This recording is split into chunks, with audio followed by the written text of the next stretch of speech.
Saúde os irmãos com a paz do Senhor, amém? Glória a Deus. Eu quero, desde já, agradecer, o nosso querido pastor Marcelo. Hoje ele está em Juiz de Fora. Toda a sua família, nosso querido pastor Toniel, meus irmãos e amigos que aqui estão. E aprove a Deus estarmos aqui hoje, falando e aprendendo juntamente com os irmãos da Palavra de Deus. Eu quero convidar você a abrir a sua Bíblia em Gênesis capítulo 4. Gênesis capítulo de número 4, versículo de número 1 e 2. Gênesis capítulo 4, versículo 1 e 2. Os irmãos que acharam dizem amém? Então vamos ler.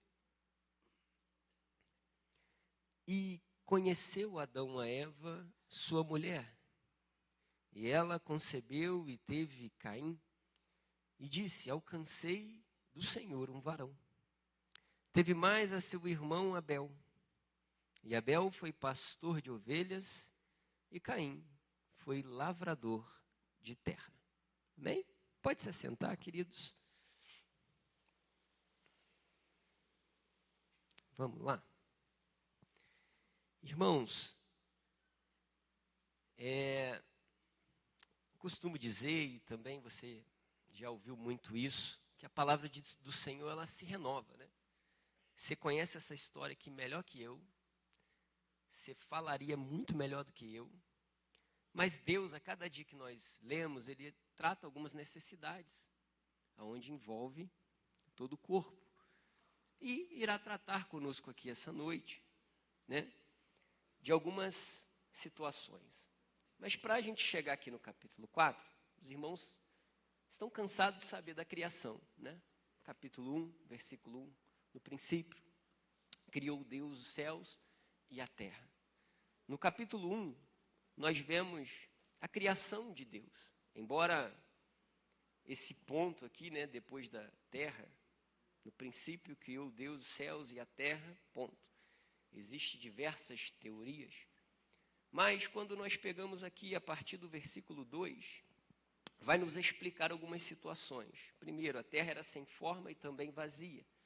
Havia trevas na face do abismo e o Espírito de Deus se movia sobre as faces das águas. E aí então, Deus vai começar a dizer alguma coisa. E o que ele diga? O que ele diz? Haja. E haja luz. E aí começa o processo de toda a criação. No primeiro dia, Deus ele cria a luz. Ele separa treva de luz. Ele separa o dia, separa a noite.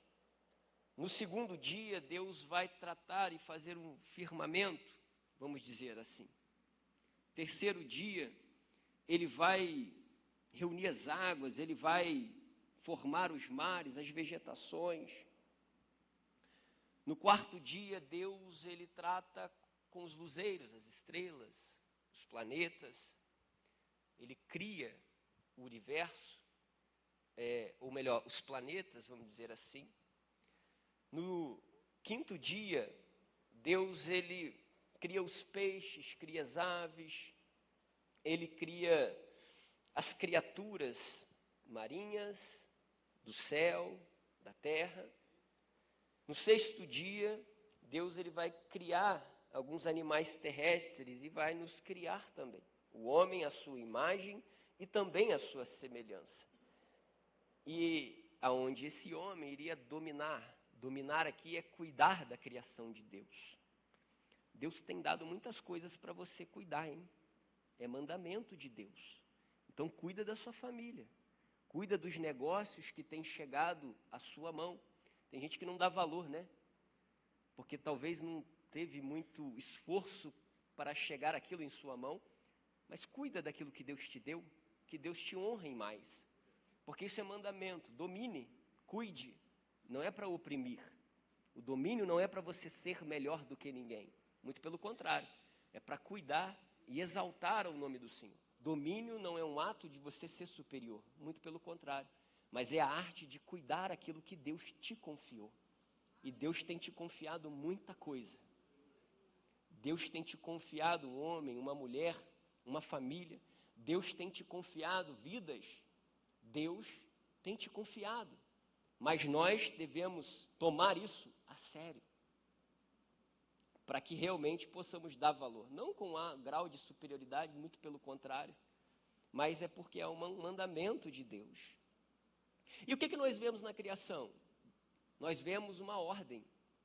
Deus é onipotente, onipresente, onisciente, Ele é presciente, conhece tudo, Ele tem todo o poder.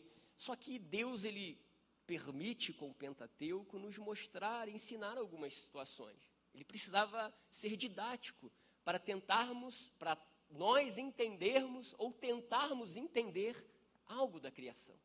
Deus poderia ter criado da forma que Ele quisesse, de um só instante, em um só dia. Mas Deus, Ele tem princípios em tudo. Tudo que Ele faz, tudo que Ele age a fazer, tudo que Ele pede, tem propósito, tem algo para ser ensinado. E aqui no capítulo 1, nós vemos que Deus cria o quê? Os céus, a terra, ponto. E agora o que Deus começa a fazer? Ele começa a colocar ordem na sua criação. Ele começa a ordenar. Primeiro dia, eu vou fazer isso. Segundo dia, eu vou firmamento. Terceiro dia, a terra seca. Quarto dia, os luzeiros. Quinto dia, os peixes, as aves. Sexto dia, os animais. Sétimo dia, eu vou descansar. Deus precisa descansar, irmãos? Não precisa, né? Ele é onisciente, onipresente. Eu costumo dizer que nesse momento Ele está curtindo aquilo que Ele criou. Mas por que Deus quis fazer dessa forma? Entenda uma coisa. Deus já está dando um ensinamento para nós. Eu trabalho com ordem. Eu faço com ordem. Mas Deus, você não faz linhas tortas linhas tortas faz ser reta? Não faz não. Não, Deus faz, não faz não. Ele quebra a torta e faz a reta. Deus é um Deus de ordem.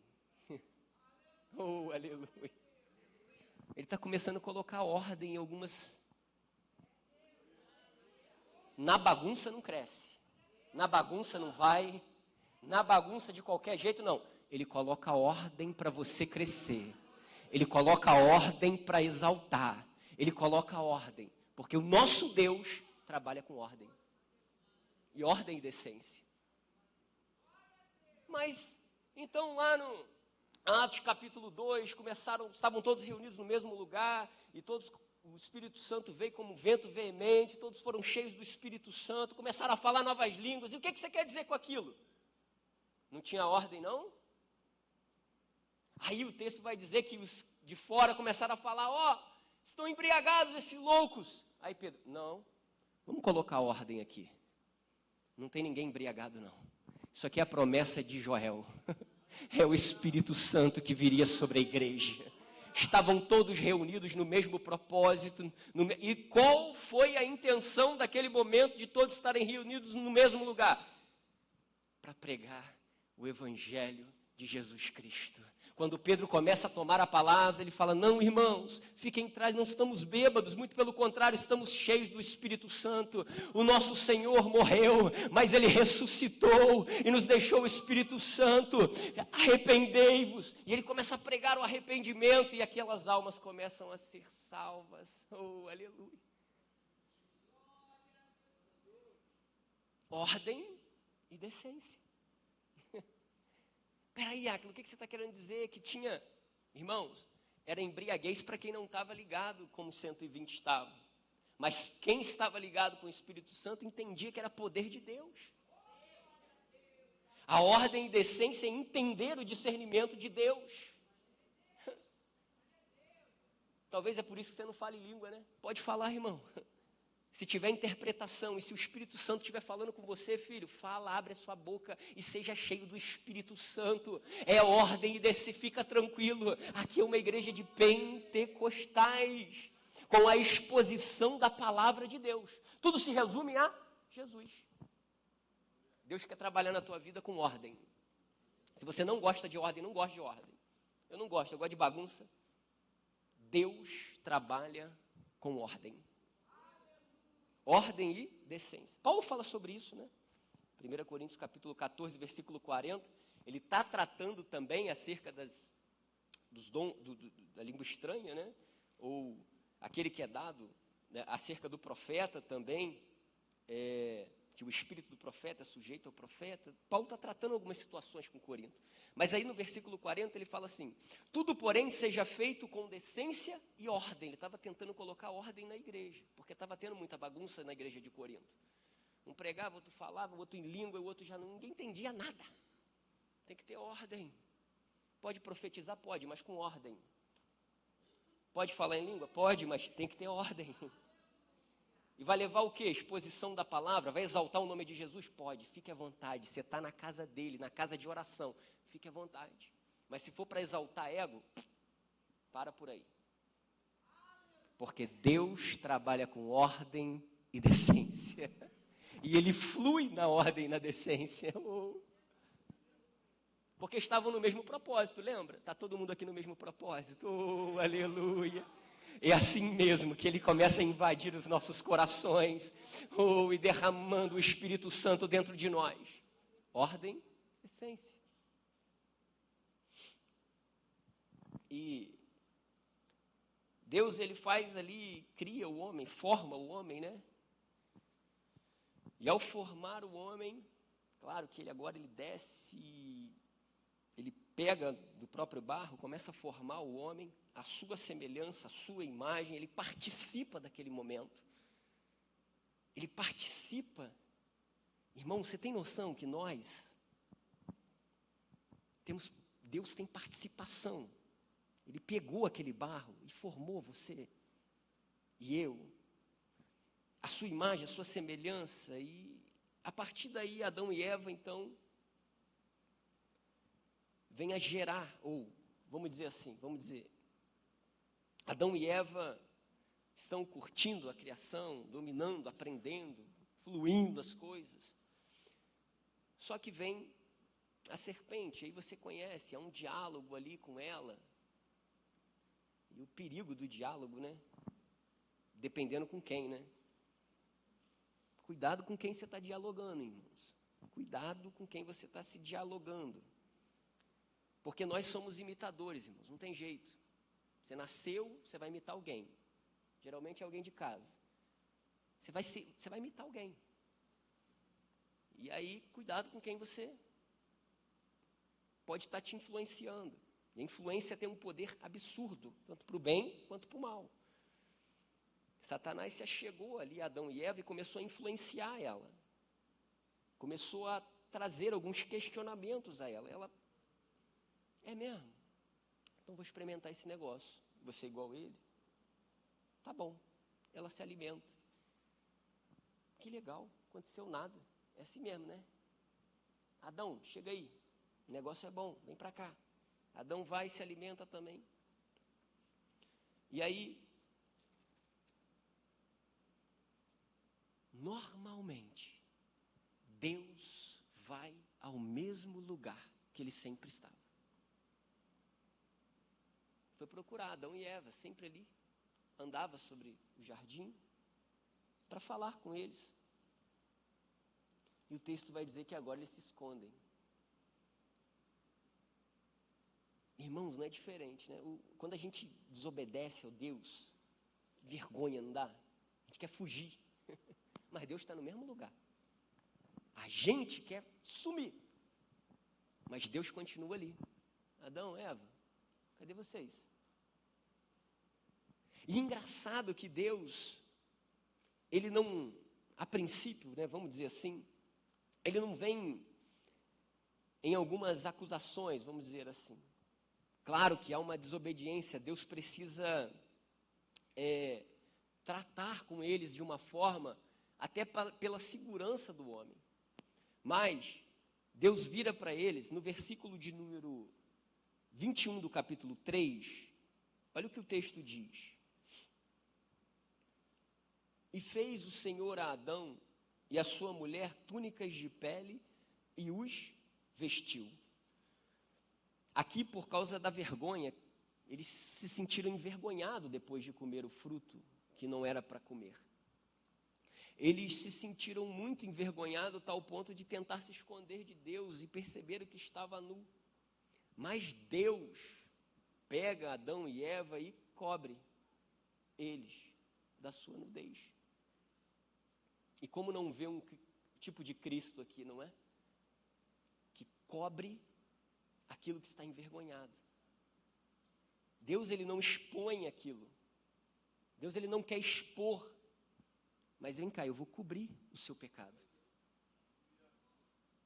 Jesus, ele cobre o nosso pecado. Ele expia os nossos pecados. Deus, ele não quer apontar o dedo. Deus não quer acusar, porque ele não é acusador. Muito pelo contrário, ele estava no mesmo dia. Ele estava no mesmo lugar. E ali eles se envergonharam. Deus disse, vocês estão com vergonha? Deixa eu cobrir vocês. Esse amor de Deus. Mas, Áquila, o que você quer dizer então quando Deus expulsa ele do jardim? Eles não poderiam ficar lá. Se eles ficassem lá, Deus fez isso por amor. Ainda já havia uma promessa desde aquele tempo, essa promessa que a semente que sairia do homem, essa que se cumpre em Jesus Cristo, queria trazer a salvação. Queria trazer a salvação do homem através da morte de cruz. Havia essa promessa. Então o homem não poderia ficar no jardim para não comer o fruto da eternidade. E aí ficaria realmente preso e não poderia. É um plano, não dá para a gente entender, não dá para explicar de tal forma tão detalhada. Mas assim nós cremos. Às vezes Deus age para nosso pensamento, vai me expulsar do jardim, vai me expulsar, vai me tirar daquele lugar que é bom, vai me tirar de algumas situações, mas é para prevenir, para não piorar. E às vezes nós como homens, nós como igreja, Deus permite algumas situações assim. Mas eu queria estar lá. Lá é o lugar perfeito, mas Deus não quer. Deus às vezes move a nossa vida, tira, coloca, flui para algum lugar, e a gente às vezes não entende por que isso está acontecendo. Acontece coisas na nossa vida que a gente fala, por que isso está acontecendo? Fique tranquilo, isso é para te prevenir. Isso é necessário acontecer, para que algo pior não se suceda. Porque Deus vela por aquele que o ama. Deus vela por aquele que o ama. Tudo coopera para o bem daqueles que amam ao Senhor. Então, irmãos, não coloque Deus em um Deus injusto, um Deus... Não, Deus está cuidando de você, querido. Deus está cuidando de mim, porque você não conhece a minha vida, né? Mas Deus está cuidando e você vai entender. O que Deus está fazendo? E aí, queridos, Deus, através de Adão e Eva, começa a linhagem do mundo. Nasce Caim, nasce Abel. E no capítulo 4, versículo 3, vemos que ele tem 2 filhos. Caim, Abel, um era pastor de ovelhas, o outro era lavrador de terra. E alguns dias se passaram, não sei quantos, mas de fato Caim queria oferecer algo a Deus. Claro que muitos dizem, não, já faziam isso, conjecturam, dizendo, já tinham uma liturgia dessa forma de oferecer algo. Eu não sei. Mas a palavra de Deus me mostra, não tem versículo dizendo que era uma rotina, não. O que a palavra de Deus nos mostra é que Caim quis levar o fruto da terra para ofertar ao Senhor. Deus não pediu, mas ele quis levar. Deus em nenhum momento estabeleceu, eu preciso de ofertas tal dia, tal hora. Não. Caim quis oferecer. E então, Abel também vai e oferece. Caim, Abel, oferece o sacrifício ao Senhor. Um oferece dos frutos da terra, o outro oferece a primícia das ovelhas. E aí o texto vai dizer que Deus se atenta para a oferta de Abel. Algo que você já conhece, que você já está cansado de saber.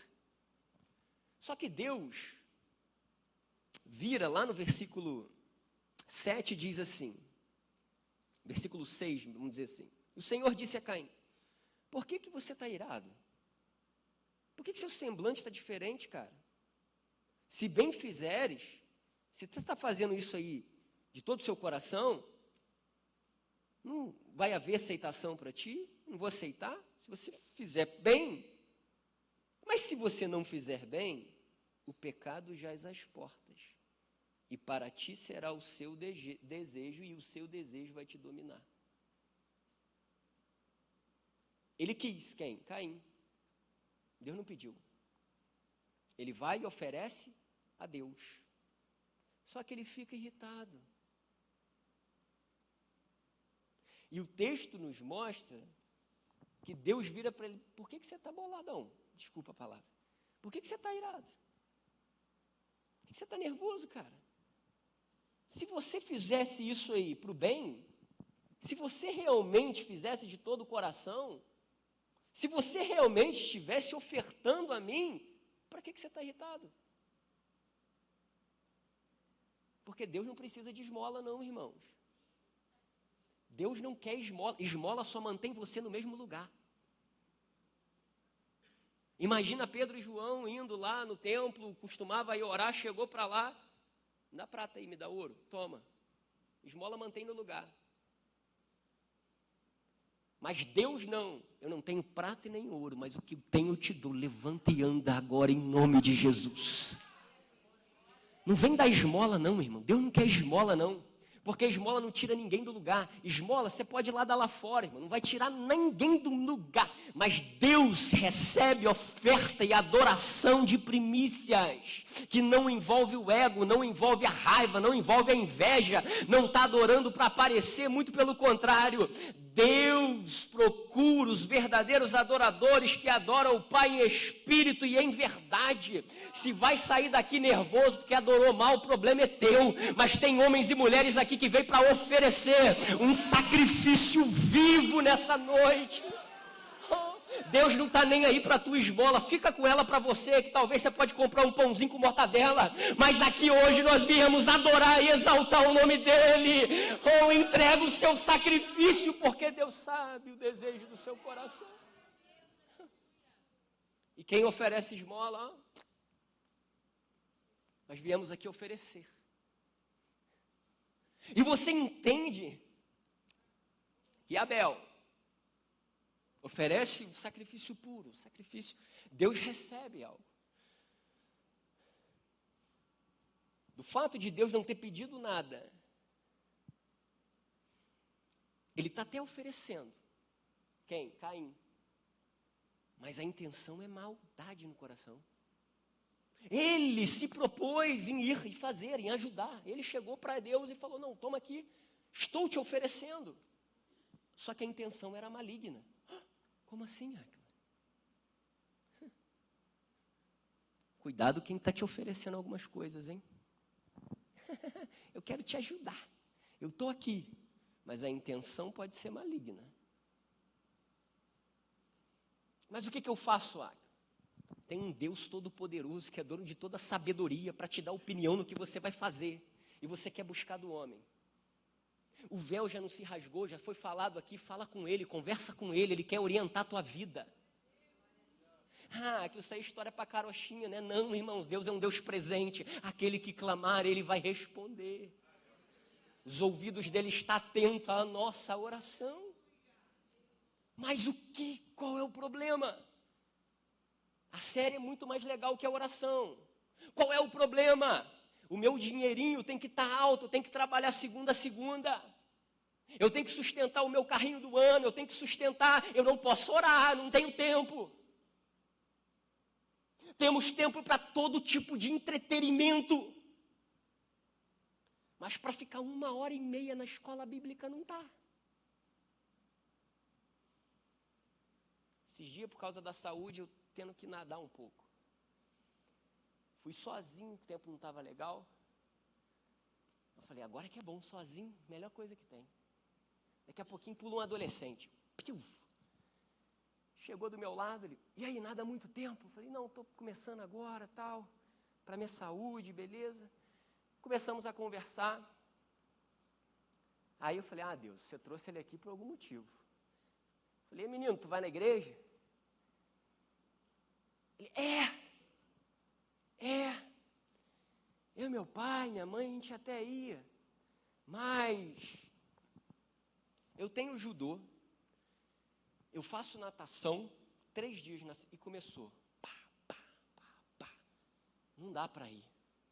Mas aí ele virou para mim e falou, mas quando eu vou é tão bom, eu saio de lá tão renovado, é uma alegria que a gente não entende, né? Eu falei, agora. Espírito Santo é muito lindo, né? E Jesus vem, e a gente começou a falar, eu comecei a falar de Jesus para ele. Quando eu comecei a falar do Espírito Santo, eu falei, agora vai. Ele falou, eu tenho que ir embora. Ele fugiu. Mas Deus é bom, tem tempo para tudo. E o problema é que às vezes é os pais, tá?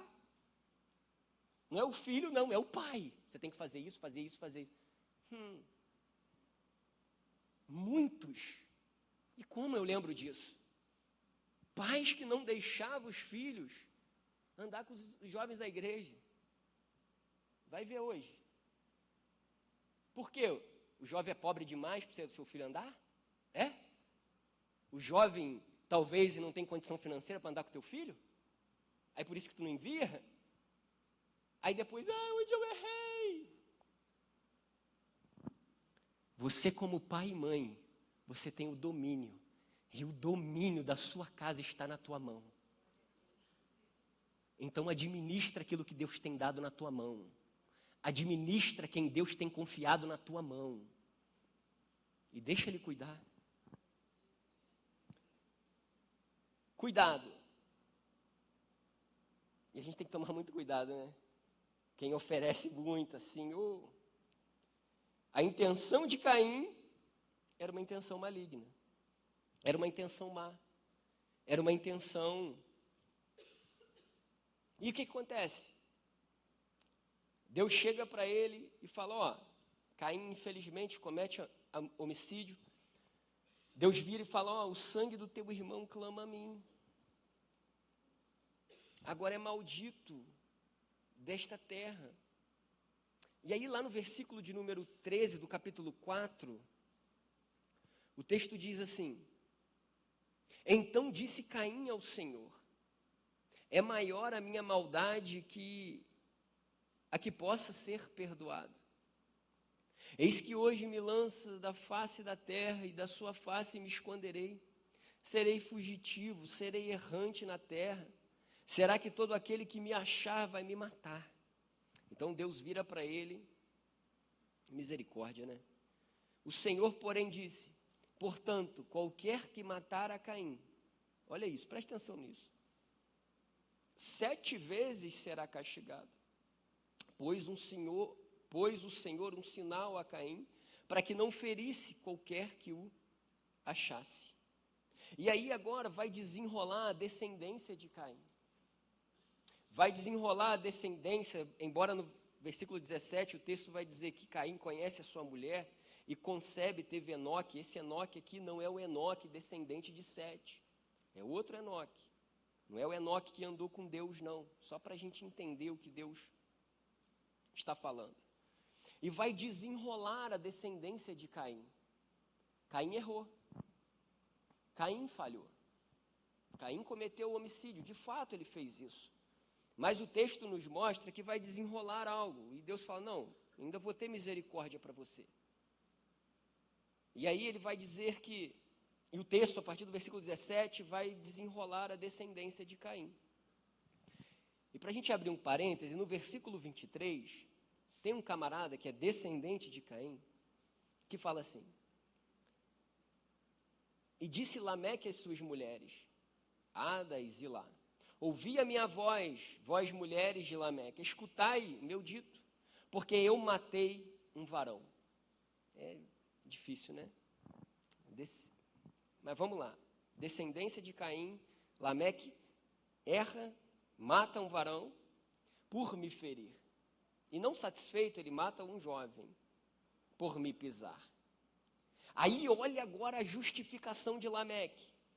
Lameque chama a mulher, porque tinha que haver testemunha. Ele vai chamar testemunha as suas duas mulheres, claro, né?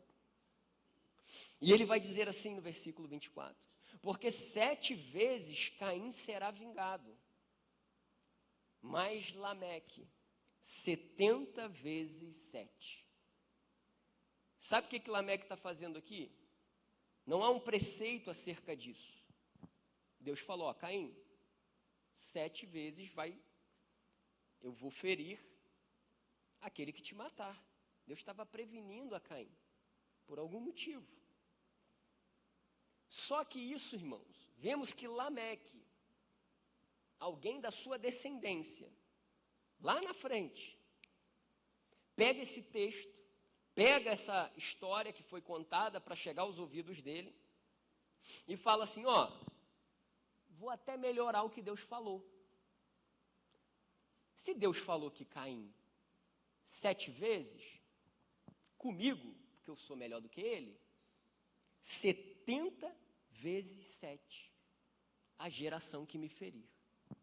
Lameque, ele está justificando o erro, acrescentando o que Deus falou, para não chegar à consequência em sua vida. Isso é o típico de pegar textos, de pegar versículos para aludir ou permitir o pecado, permitir o nosso erro, e não nos deixa levar ao verdadeiro arrependimento. São pessoas que, infelizmente, não têm a coragem de reconhecer.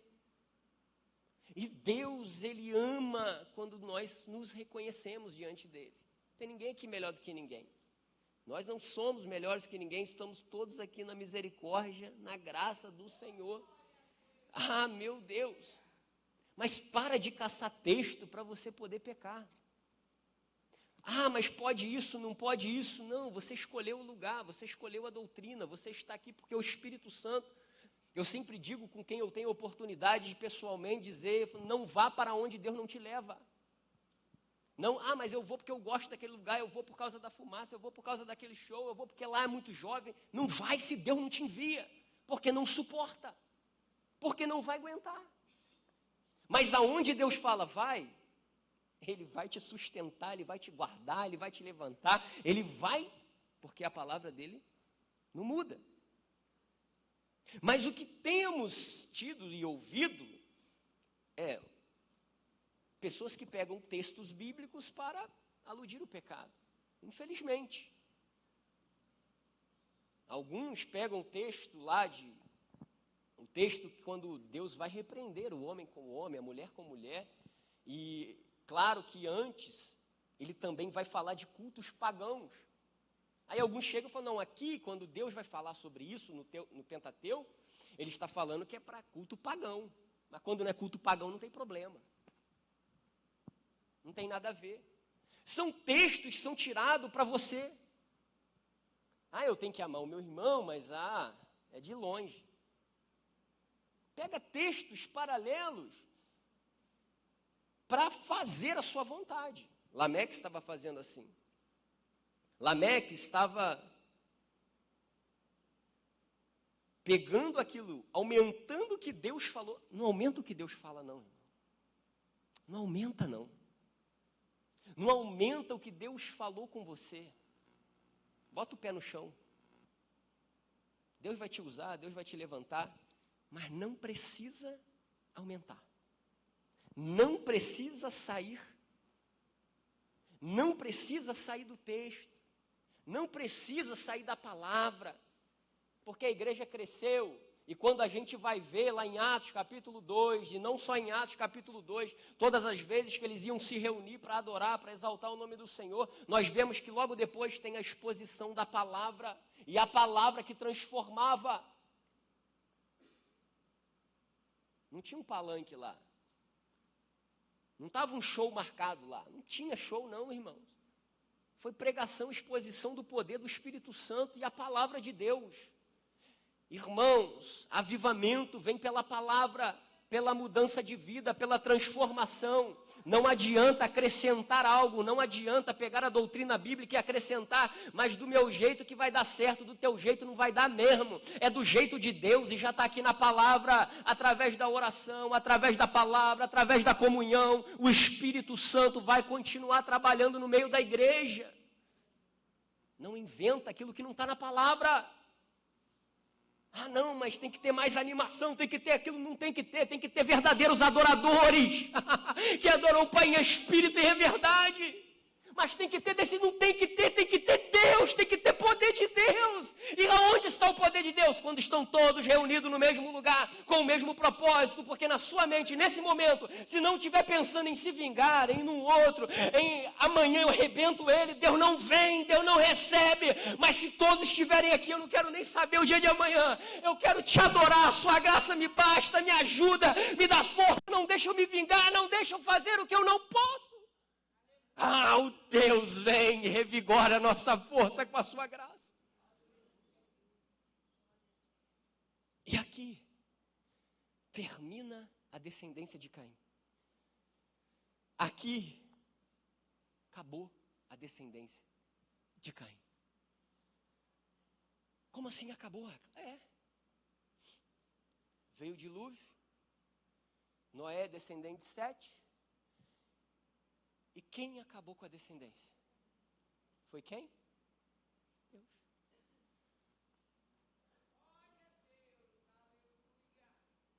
Quem que termina quando começa a acrescentar o que não é para acrescentar? Deus. Quando começa a fazer do seu jeito, da tua maneira, Deus. Ele não pede ninguém aqui para se vingar, irmãos. Eu vou tirar, porque está errado. Não, Deus faz. Deus tira, Deus faz, Deus cuida. Olha o que Romanos fala, capítulo 12, versículo 19. Ele fala assim: não vos vingueis a vós mesmos, amados. Levítico, versículo 19, 18, o texto diz assim, ó: não te vingarás, nem guardará ira contra os filhos do teu povo, mas amará o teu próximo como a ti mesmo. Eu sou o Senhor. Salomão também, em sua sabedoria, ele fala assim: não digas, vingar-me-ei-me do mal. Espera no Senhor, e Ele vai te livrar. Deuteronômio 32, 35 diz assim: olha Deus, a mim pertence a vingança, a mim a retribuição, a mim, ao seu tempo, quando resvalar o seu pé. Porque o dia da sua calamidade está próximo e o seu destino se apressa a chegar. Vede agora, eu somente, versículo 39, e mais nenhum Deus há além de mim. Eu mato, eu faço viver, eu firo, eu saro, e não há quem possa livrar alguém da minha mão. Aí o versículo 40, levanto a minha, Deus, daí vem o juramento, tá? Levanto a mão. Deus está jurando. Você já viu Deus jurar? Está aí, versículo 40. Olha Deus jurando. Levanto a mão ao céu, porque Ele pode jurar, né? Você não pode não, Ele pode. Levanto a mão do céu e afirmo, pela minha vida eterna. Aleluia. Você está querendo se vingar hoje, filho? Está com o coração vingativo? Bate aqui e já está com... Mas Deus manda te dizer hoje, a vingança é minha. Não destrua a tua vida. A vingança é do Senhor. Oh, Espírito Santo. Porque está tendo uma galerinha vingativa, né? Ah, ele vai ver. No trânsito, então. Ainda bem que é de gel, né? Pegaram aí a visão, né? Ainda bem que é de gel, mas... teve um cadinho de verdade nesses tiros aí, tá? Deixa pra lá. Vingativo. Meu pai falou isso. 18 anos. Meu pai, ele vai ver. Cresce. Tem pão, tem água, tem tudo dentro de casa e está reclamando do teu pai. Coraçãozinho vingativo. Deixa eu falar uma coisa para você. A vingança é do Senhor. Não se mete aonde você não tem poder. Não se mete aonde você não tem autoridade. Ah, mas ele pisou comigo e eu agora estou sobre ele. Age com misericórdia. Não seja vingativo, porque a vingança é do Senhor. O que é que Jesus vai falar em Mateus capítulo 5, versículo 43? Ouviste o que foi dito? Amarás o teu próximo e odiarás o teu inimigo. Legal, né? Agora eu vou falar para vocês, versículo 44. Eu vos digo, amai os vossos inimigos e orai pelos que vos perseguem. Quebra essa vingança aí agora, em nome de Jesus. Não vai vingar de ninguém, não vai fazer nada, vai ficar na tua e ainda vai orar por ele. Oh, nabaço e dequebias. Tu não segue Jesus? Não imita Jesus? Olha o texto de Pedro.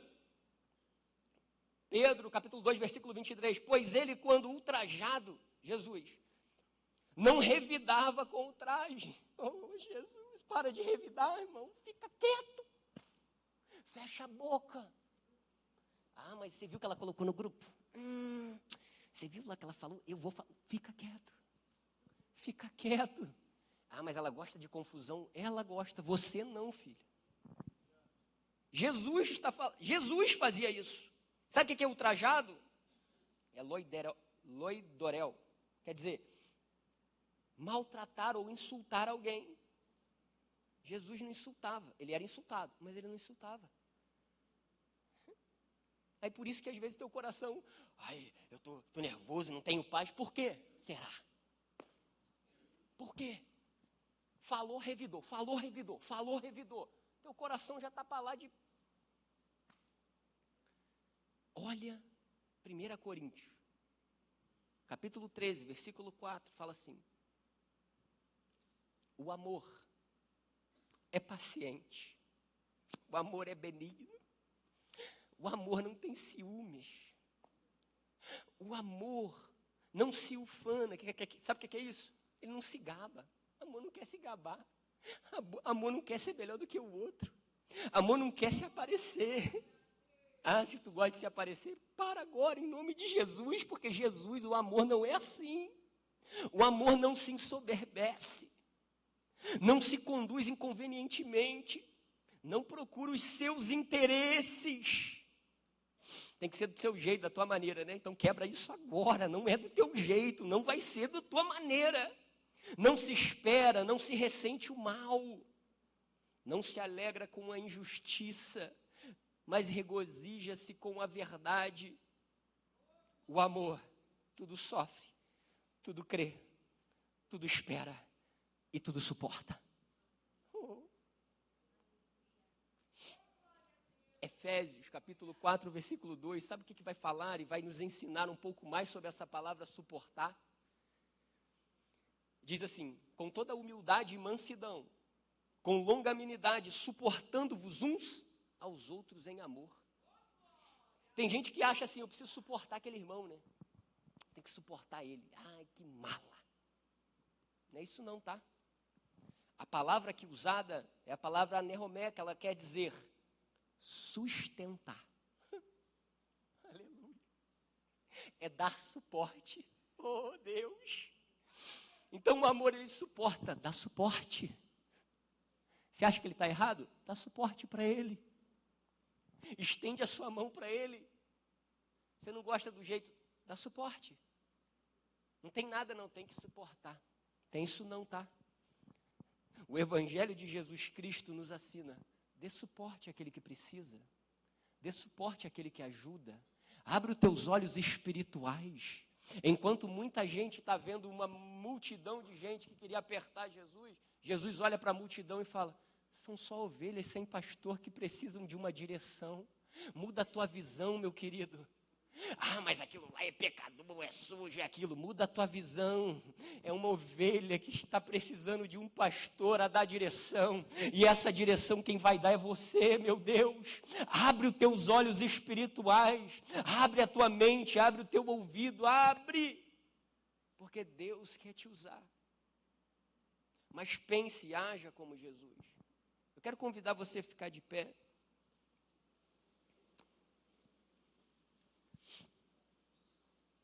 Já vou terminar.